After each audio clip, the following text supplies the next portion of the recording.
Hey guys, how's it going? It's the Anime Overanalyst here, and today I'm going to be talking about Volume 2 of the of Made in Abyss. Right off the bat, I want to say that this is an okay volume. It's pretty okay. It's not my favorite of all, but it does cover everything that happens in the anime. So there still is a spoiler warning. However, if you've seen the anime, then you know what goes on. This volume pretty much covers everything from when Rico and Reg jump into the abyss, all the way to when they enter the seeker camp and they meet Ozen.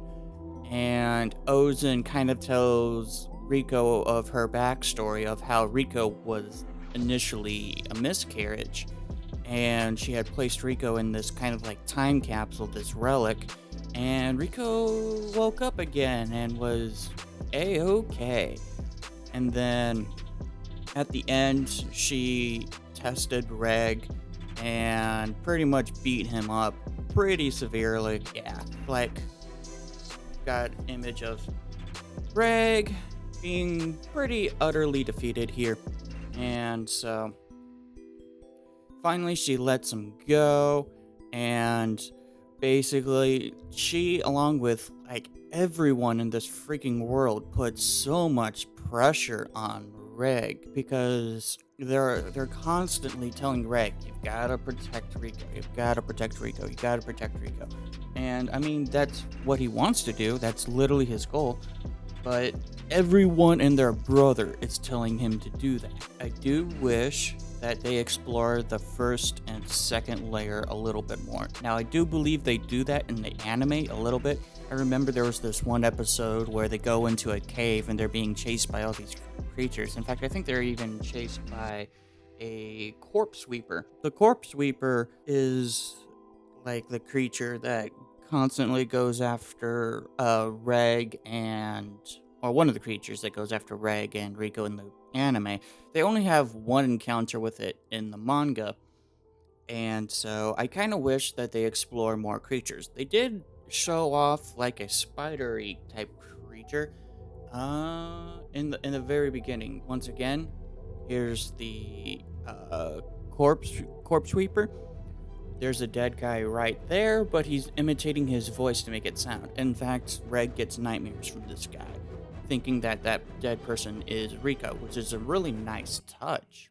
That's kind of my biggest issue, is that I wish that there was more exploration in these first two layers. I think they could have done a single volume per layer, honestly, and instead it feels a little bit rushed once they get to the Seeker camp with Ozen.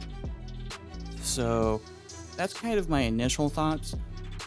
There's a really cool scene where they're being hunted down by the corpse sweeper, and Reg uses the incinerator, and he completely wipes out the corpse sweeper, which is insane. And then he passes out, and this is like the first time that we get to acknowledge that Reg has this power, this incinerator power. And Rico is so insanely like pleased with it. She's so happy that Reg has this power because now he can really defend her, A, and B, it's just a super cool power. It's like the power to erase anything. It just obliterates everything in a cone radius. And so, very, very cool power. And the only drawback is that he passes out at the end of it. It's like a one and done type deal.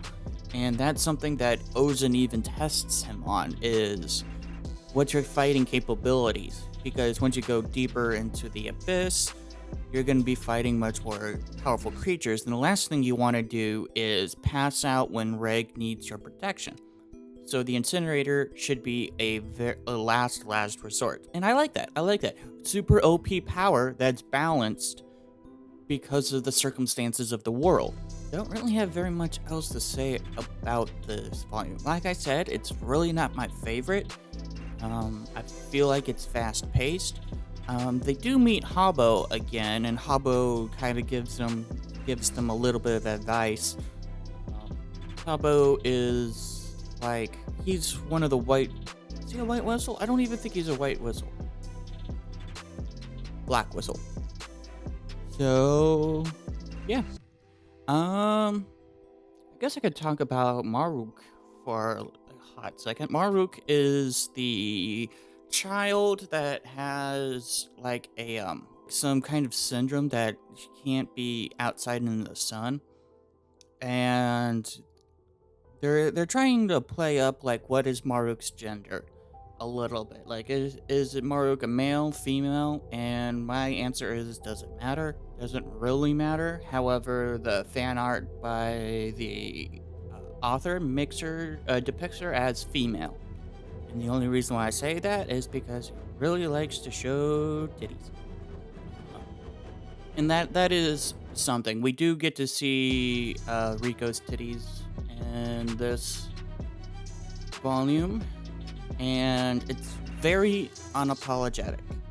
It's one of those where it's the whole nature of the circumstance was like after the corpse taker or the corpse sweeper, Reg was trying to clean her up because she had, vomited and had diarrhea and it was just like bleeding all over. So she was trying to clean her up. She wakes up and he's like completely embarrassed because like he stripped her. And she is completely unfazed by it. She's like, hey, bro, we're doing this together. Like, it's gonna happen type deal. And she's more like curious about the incinerator. That's when they bring up the incinerator.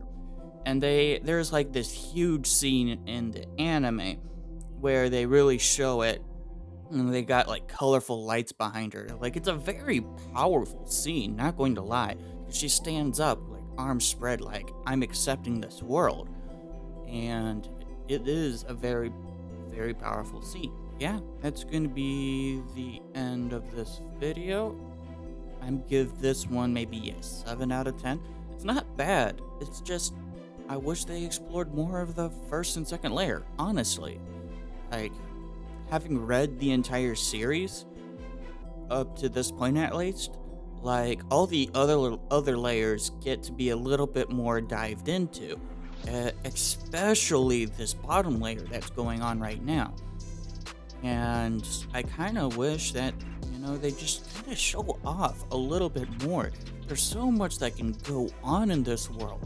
And I think they could do some really interesting subplots. That's one thing I've noticed about this. It's very linear. There's one plot and one plot only. There's almost no subplots. And I'm talking about the entire series. Especially in like this volume, there's hardly any subplots at all. It's pretty linear. So that's not bad. I'm not, I enjoy the plot. I enjoy the plot a lot.